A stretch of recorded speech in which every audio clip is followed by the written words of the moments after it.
امام الہند ابو الکلام آزاد کا ایک خط جو انہوں نے ایک عزیز کو شادی کے موقع پر لکھا، جس میں شادی کے فلسفے پر اسلامی نقطۂ نظر سے مدبرانہ اور فاضلانہ طور پر روشنی ڈالی۔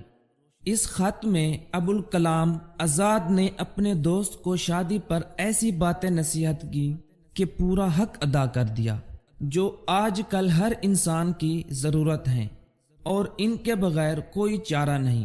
اگر ان باتوں پر کوئی عمل کر لے تو زندگی سنور جائے۔ انہوں نے لکھا کہ اے عزیزی، تمہارا خط پڑھ کر مجھے خوشی ہوئی۔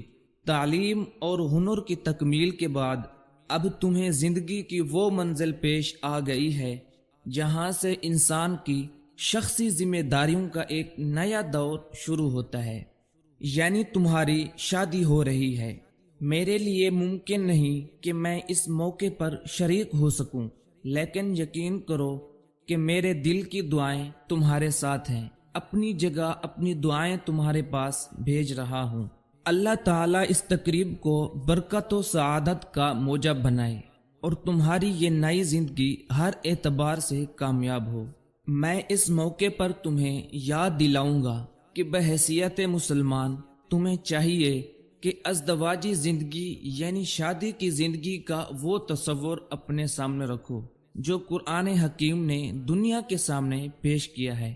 خدا کی حکمت کی نشانیوں میں ایک نشانی یہ ہے کہ اس نے تمہارے لیے تم ہی میں سے جوڑے پیدا کر دیے، یعنی مرد کے لیے عورت اور عورت کے لیے مرد۔ لیکن خدا نے ایسا کیوں کیا؟ اس لیے کہ تمہاری زندگی میں تین چیزیں پیدا ہو جائیں جن تین چیزوں کے بغیر تم ایک مطمئن اور خوشحال زندگی حاصل نہیں کر سکتے۔ وہ تین چیزیں یہ ہیں: سکون، مودت اور رحمت۔ لِتَسْكُنُوا إِلَيْهَا وَجَعَلَ بَيْنَكُمْ مَوَدَّةً وَرَحْمَةً، کہ تمہاری زندگی میں ایسا ٹھہراؤ اور جماؤ پیدا ہو جائے کہ زندگی کی پریشانیاں اور بے چینیاں اسے ہلا نہ سکیں۔ سکون عربی زبان میں ٹھہراؤ اور جماؤ کو کہتے ہیں۔ مطلب یہ ہوا کہ تمہاری زندگی میں ایسا ٹھہراؤ اور جماؤ پیدا ہو جائے کہ زندگی کی پریشانیاں اور بے چینیاں اسے ہلا نہ سکیں۔ مودت سے مقصود محبت ہے۔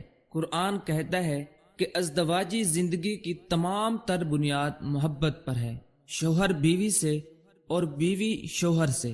یہ اس لیے رشتہ جوڑتی ہے تاکہ ان کی ملی جلی زندگی کی ساری تاریکیاں محبت کی روشنی سے منور ہو جائیں۔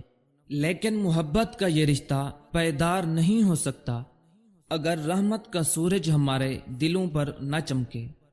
رحمت سے مراد یہ ہے کہ شوہر اور بیوی نہ صرف ایک دوسرے سے محبت کریں بلکہ ہمیشہ ایک دوسرے کی غلطیاں اور خطائیں بخش دیں اور ایک دوسرے کی کمزوریاں نظر انداز کرنے کے لیے اپنے دلوں کو تیار رکھیں۔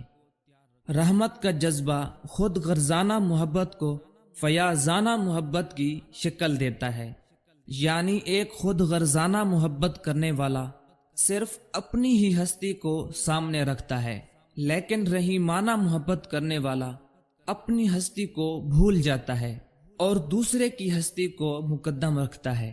رحمت ہمیشہ اس سے تقاضا کرے گی کہ دوسروں کی کمزوریوں پر رحم کرے، غلطیاں اور خطائیں بخش دے، غصہ، غضب اور انتقام کی پرچھائیاں بھی اپنے دل پر نہ پڑنے دے۔ میری دلی آرزو ہے کہ خدا تعالیٰ تم دونوں کو توفیق دے کہ اپنی ازدواجی زندگی کو اول دن سے اسی رنگ میں شروع کرو جس رنگ میں قرآن کی مقدس تعلیم نے اس معاملے کو دیکھا ہے اور نوع انسان کے آگے رکھا ہے۔ دوستو، الفاظ ہمیشہ زندہ رہتے ہیں۔